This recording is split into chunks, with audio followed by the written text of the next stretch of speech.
Voice of America के Washington studio में आप सबको खुशामदीद। मैं हूँ साकिबुल इस्लाम और मैं हूँ सारा जमान। आज पनाहगज़ीन का आलमी दिन है। दुनिया भर में खतरात के सबब लोग रिकॉर्ड तादाद में अपने घर छोड़ने पर मजबूर हैं। इस मौजू पर हम बात करेंगे कुछ ही देर में। इसके अलावा व्यू 360 में और क्या कुछ शामिल है, देखते हैं उसकी एक झलक। वर्जीनिया में मुसलमान लड़की का कत्ल, अब तक की तफसीलात। We charged the suspects yesterday evening with murder of the 17-year-old girl. पनाहगज़ीनों के आलमी दिन के मौके पर खुसूसी reports. My country, ISIS, the militia, all too much problem.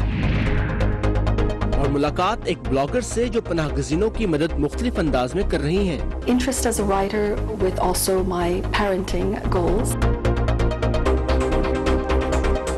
Washington से कुछ ही दूर 17 साला मुसलमान लड़की नम्रा हसनैन के कत्ल से कम्युनिटी में खौफ की लहर दौड़ गई है। अब तक सामने आने वाली मालूमात लेकर आए हैं अमान अजहर। अमान, मुस्लिम कम्युनिटी में इस वक्त बहुत से लोग मुसलमानों के खिलाफ नफरत पर मबनी जुर्म इसको करार दे रहे हैं, लेकिन पुलिस का क्या कहना है? देखिए, हमने देखा है कि नबरा की हलाकत की खबर सामने आते ही सोशल मीडिया पर गम और गुस्से का इजहार होने लगा। जाहिर है गम की वजह तो उनकी हलाकत थी, लेकिन गुस्से की वजह पुलिस की जानिब से मजहब की बुनियाद को कत्ल के मुहर्रिकात में शामिल ना किया जाना था। लेकिन मैंने इस बारे में खुसूसी तौर पर मकामी पुलिस से पूछा और उनकी तर्जुमान का कहना था कि अगरचे नफरत पर मबनी जुर्म के इम्कान को मुकम्मल तौर पर रद्द तो नहीं किया जा सकता, लेकिन अभी तक सामने आने वाली इत्तलात के मुताबिक ऐसे शवाहिद नहीं मिले जिसकी बुनियाद पर यह कहा जा सके कि इस कत्ल के मुहर्रिकात मजहबी या रंगो नस्ल पर मबनी थे। लेकिन इससे पहले कि हम गुफ्तगू का सिलसिला आगे बढ़ाएं, पहले देखते हैं ये रिपोर्ट। 17 साला नबरा हसनैन की हलाकत के बाद वर्जीनिया की मुस्लिम आबादी सिर्फ सदमे से ही दो चार नहीं, बल्कि इस सानहे से नबर्द आजमा होने की भी कोशिश में है।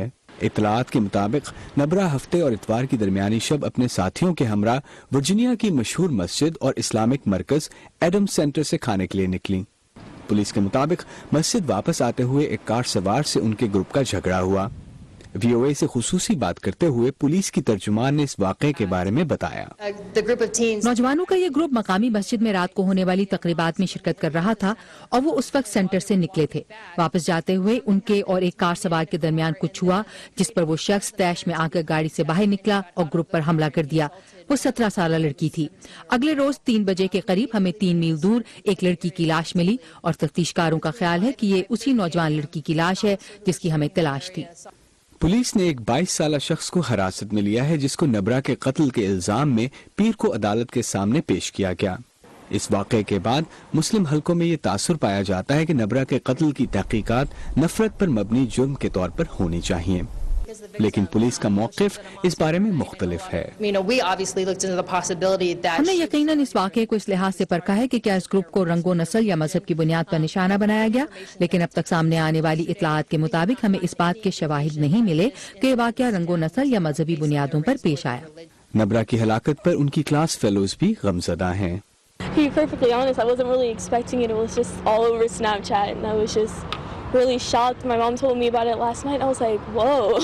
But like the whole sophomore class kind of came together and like we all agreed to wear black. इस वाक़े से जहां वर्जीनिया की मुसलमान कम्युनिटी गमगीन है, वहीं अगले चंद दिनों में पुलिस की तहकीकात से नबरा के कत्ल के असल मुहर्रिकात जानने में मदद मिल सकेगी।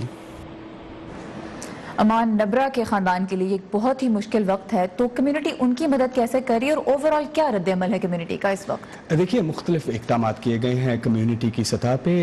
एक तो फौरी तौर पे एक ऑनलाइन फंड का कायम किया गया, जिसमें अभी थोड़ी देर यहाँ आने से पहले जब मैंने चेक किया तो उस पर $2,60,000 से ज़्यादा की रकम अब तक डोनेशन में सामने आ चुकी है।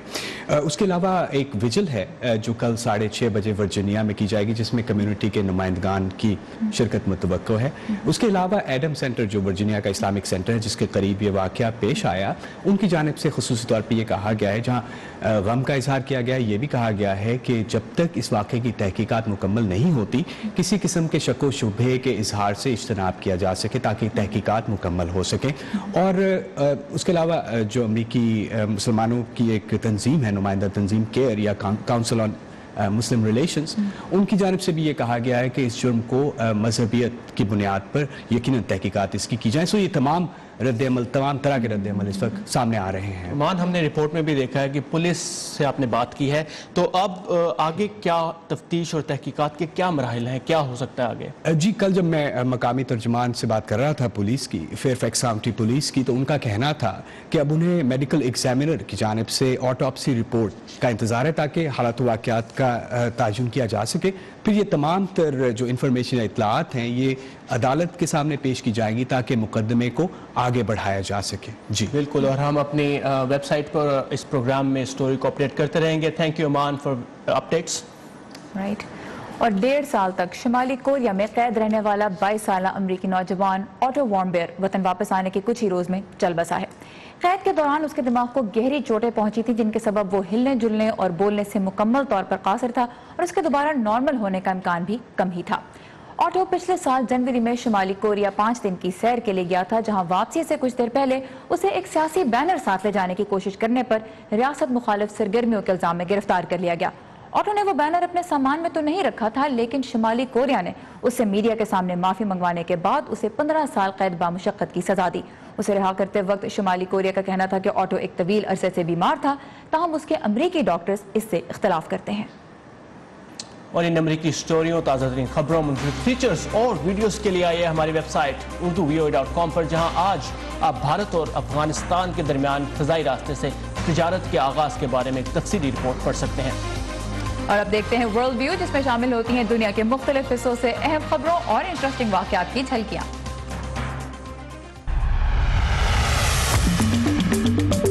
लंदन मस्जिद हमले के मुतासरीन के साथ इजहार यकजहती के लिए लोगों की बड़ी तादाद ने मस्जिद के बाहर मोमबत्तियां जलाईं।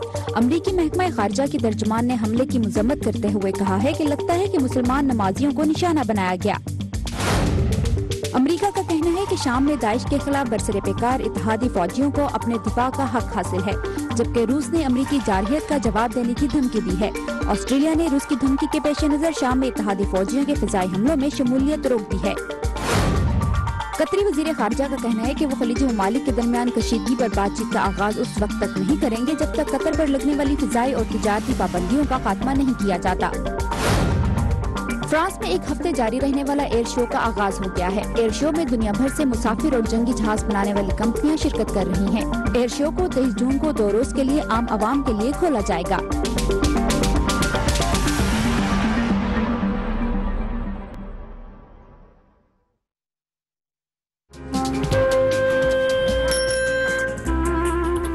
अब्बा जैसे करोड़ों लोग जहां हर रोज ईमानदारी से काम पर लगे हों, चाहे वो दफ्तर में हो या खेतों में, सड़कें हों, बॉर्डर्स, खेल का मैदान या कोई इंटरनेशनल स्टेज।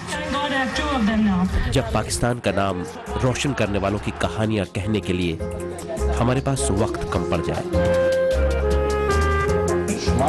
जब पूरा मुल्क ही खुद को आगे ले जाने में लगा हो, तो फिर दुनिया भर में उसका परसेप्शन मुट्ठी भर लोग क्यों बनाते हैं? We are almost there, but not there yet.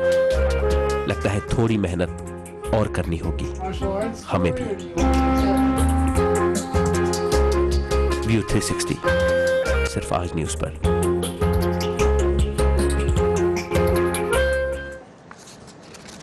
आज पनाह गजीनों का आलमी दिन है। अक़वाम मुत्तहिदा के इदारा बराए महाजिरीन के मुताबिक इस वक्त दुनिया में 6.5 करोड़ अफराद खौफ और बदअमनी के बायस अपने घरों से दूर रहने पर मजबूर हैं, जो कि तारीख की सबसे बड़ी सतह है। इनमें से तकरीबन 2.25 करोड़ पनाह गजीन हैं। इदारे के मुताबिक पनाह गजीन वो शख्स होता है जिसे बदअमनी या मनफी रवैयों का निशाना बनने के खौफ से अपना वतन छोड़ना पड़ता है। बैनुल-अक़वामी क़वानीन के तहत उन्हें ज़बरदस्ती उनके वतन वापस भेजना मना है। इस वक्त दुनिया के 55% पनाहगजीनों का ताल्लुक सिर्फ 3 मुल्कों से है। इनमें 14 लाख जनूबी सूडान से हैं, जबकि अफगानिस्तान से 25 लाख और शाम से 55 लाख अफराद शामिल हैं। 86% पनाहगजीनों को तरक्की पजीर मुल्क जगह दे रहे हैं। पाकिस्तान एक अरसे से अफगान रिफ्यूजीज का सबसे बड़ा मेज़बान है, जहां इस वक्त तकरीबन 14 लाख रजिस्टर्ड पनाहगजीन रह रहे हैं। लेकिन शाम की जंग के आगाज से तुर्की में तकरीबन 30 लाख शामी पनाहगजीन मौजूद हैं, इसलिए तुर्की बतौर मेज़बान मुल्क सरे फहरिस्त है। اور جیسا کہ آپ نے دیکھا اس وقت دنیا میں سب سے زیادہ پناہ گزینوں کا تعلق شام سے ہے. آئیے چلتے ہیں اردن اور لبنان کے ریفیوجی کیمپوں میں اور دیکھتے ہیں کہ اقوام متحدہ اور دیگر ادارے شام سے نکلنے والوں کی مدد کس حد تک کر پا رہے ہیں. گزشتہ چند سالوں میں لوگوں کی ایک بڑی تعداد کو شام سے بھاگنا پڑا ہے کیونکہ انہیں 6 سالہ خانہ جنگی کے دوران یا تو دونوں فریقوں میں سے ایک یا ملک کے شمال مشرق پر قابض داعش کی جانب سے نشانہ بنایا گیا تھا. اگرچہ پچھلے چند ماہ سے داعش کو کئی محاذوں پر پسپائی کا سامنا ہے، دہشت گردوں کے خوف سے بھاگنے والوں کو یقین نہیں کہ واپسی کے لیے یہ علاقہ اب محفوظ ہے. اگر سلامتی کی صورتحال ٹھیک نہ ہوئی تو ہم واپس نہیں جائیں گے. ہم رہیں گے کہاں، کھائیں اور پیئیں گے کہاں سے؟ جن کے گھر ان سے چھن گئے نہ تو وہ کام کر سکتے ہیں اور نہ اپنے خاندانوں کو بسا سکتے ہیں. وہ کس چیز کے لیے وہاں واپس جائیں گے؟ کسی تیسرے ملک میں بسنے کے منتظر بہت سے مہاجرین اقوام متحدہ کی جانب سے خیمہ بستیوں میں رہتے ہیں. 1 کروڑ آبادی کا ملک اردن تقریباً 7 لاکھ پناہ گزینوں کا گھر ہے. ان میں سے کچھ کو تشدد اور جبر کا سامنا کرنا پڑا. وکیلوں کا ایک انٹرنیشنل گروپ اردن میں 50 پناہ گزینوں کی مدد کی کوشش کر رہا ہے.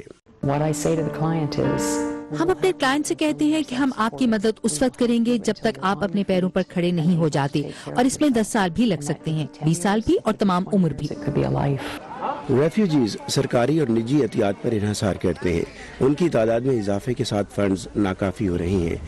UN ریفیوجیز ایجنسی نے انٹرنیشنل کمیونٹی سے متعدد بار مزید عطیات کی درخواست کی ہے.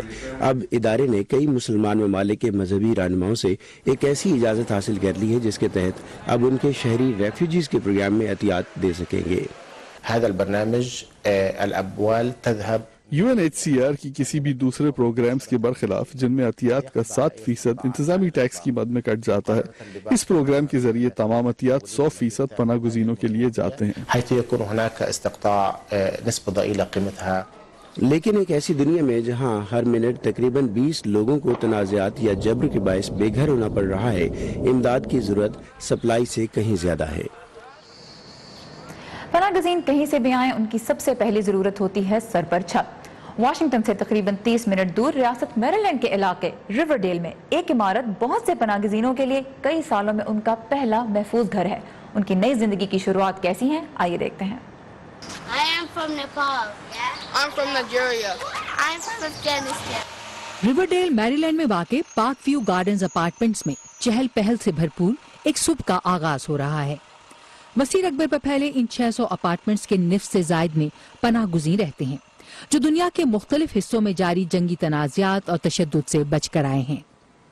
ذبیح اللہ ذاکر پچھلے سال اپنی بیوی کے ہمراہ افغانستان سے آئے تھے. افغانستان میں سلامتی کی صورتحال اطمینان بخش نہیں، خصوصاً ان لوگوں کے لیے جنہوں نے امریکہ یا پھر امریکی افواج کے لیے کام کیا. ہماری زندگی وہاں خطرے میں تھی.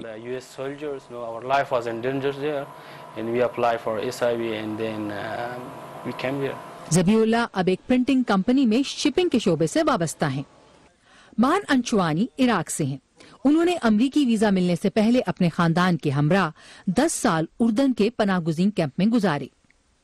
My country, ISIS, the militia, too much problem.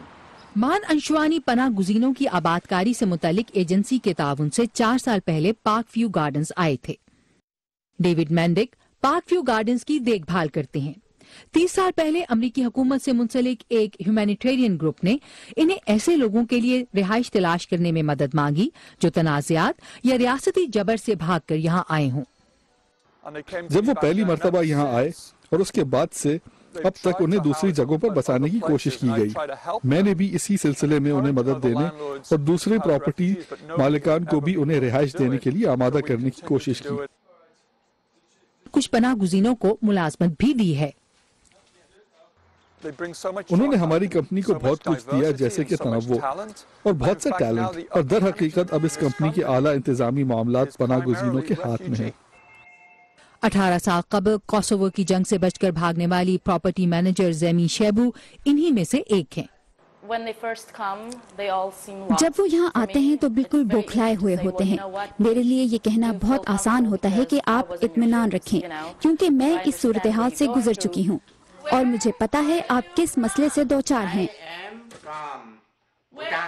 पनाह गुज़ीर रिहायशी पार्क व्यू गार्डन्स के एक हिस्से में अंग्रेजी की मुफ्त तालीम ले सकते हैं, जो खैराती इदारों के लिए मखसूस है। चैलेंजेस कुछ भी हों, ये पनाह गुज़ीर पुरुम्मीद हैं। प्रोड्यूसर जून सो के लिए आयशा खालिद, उर्दू VOA। रमज़ानुल मुबारक हमें दूसरों की तकलीफ को महसूस करना सिखाता है। पाकिस्तानी अमेरिकन ब्लॉगर सलमा हसन इस रमज़ान में अपने ब्लॉग के ज़रिए उन पनाह गज़ीनों की कहानियाँ सामने ला रही हैं जो अपना सब कुछ छोड़कर अमन की तलाश में घर से निकले हैं। सलमा से हमें मिलवा रही हैं सहर माजिद। मैं समझती हूँ कि मुसलमानों को न सिर्फ अमरीकी मीडिया में बल्कि दुनिया भर में एक मनफी ज़ाविये से पेश किया जाता है। मैं अपनी कहानियों के जरिए मुसलमानों के बारे में दुनिया की राय बदलना चाहती हूँ। इस रमजान में मेरे ब्लॉग का मौजू है 30 days 30 refugees stories। 2 महीने पहले मैं अपनी बेटी के साथ ग्रीस गई और वहाँ कैंप्स में मुकीम पनाह गुज़ीनों से मुलाकात की। मैं दुनिया के सामने ये बात लाना चाहती हूँ कि नंबर्स, लेबल्स और स्टैटिस्टिक्स के पीछे हम जिन रेफ्यूजीज के बारे में बात कर रहे हैं वो हम सब की तरह इंसान हैं।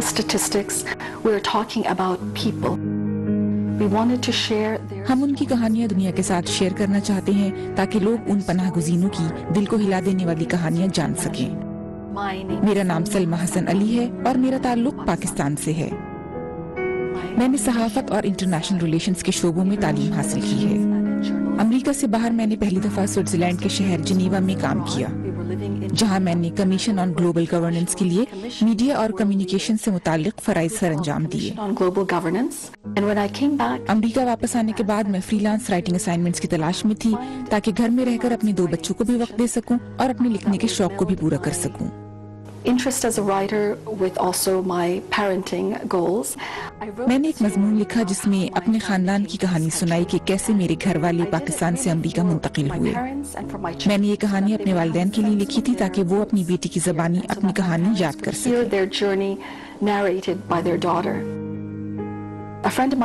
मेरी एक दोस्त ने मुझे वाशिंगटन से शाया होने वाले रिसाले वाशिंगटोनियन में ये मजमून शाया करवाने का मशवरा दिया। मैंने ये कहानी वहाँ भेजी, लेकिन मुझे उम्मीद नहीं थी कि ये शाया हो सकेगी। मुझे लगता था कि वो क्यों भला मेरी इस मामूली सी कहानी में दिलचस्पी लेंगे। 3 दिन बाद मुझे एडिटर की कॉल मौसूल हुई। ऐसा शायद पहली बार हुआ था कि एक पाकिस्तानी मुस्लिम खानदान की कहानी इन सफ़ात पर शाया हुई थी। इस कहानी के बाद से मैं मुसलमानों के बारे में मुख्तलिफ मज़ामीन लिख रही हूँ, खास तौर पर उन मुसलमानों की कहानियाँ जो हमारे लिए एक रोशन मिसाल हैं। 7 साल पहले माह रमजान में मैंने ये फैसला किया कि लोगों को बताऊं कि रमजान का असल मकसद क्या है। रमजान के महीने में महज खाने पीने से गुरेज करना ही काफी नहीं।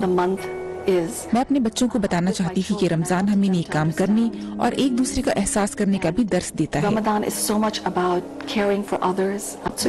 हमने माह रमजान में हर दिन एक नेकी की और उसके बारे में एक मजमून लिखा और इस तरह 30 days 30 deeds ब्लॉग वजूद में आया।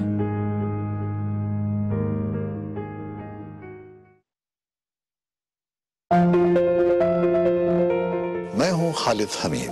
आप मुझे देख सकते हैं VOA उर्दू के फेसबुक पेज पर रोजाना शाम 7 बजे ताज़ा तरीन खबरों के साथ। और हमारा शो चलता है 7:30 बजे और खालिद हमीद साहब के साथ आप ये फेसबुक लाइव न्यूज़ देख सकते हैं हर रोज शाम 7 बजे हमारे।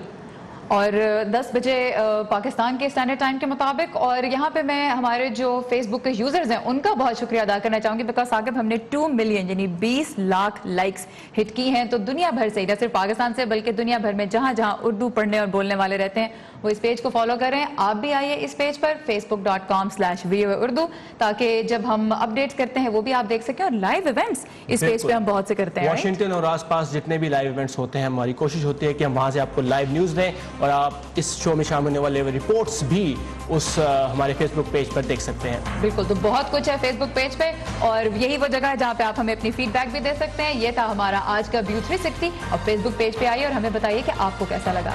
कल फिर आपसे इसी जगह इसी वक्त मुलाकात होगी। तब तक के लिए खुदा हाफिज।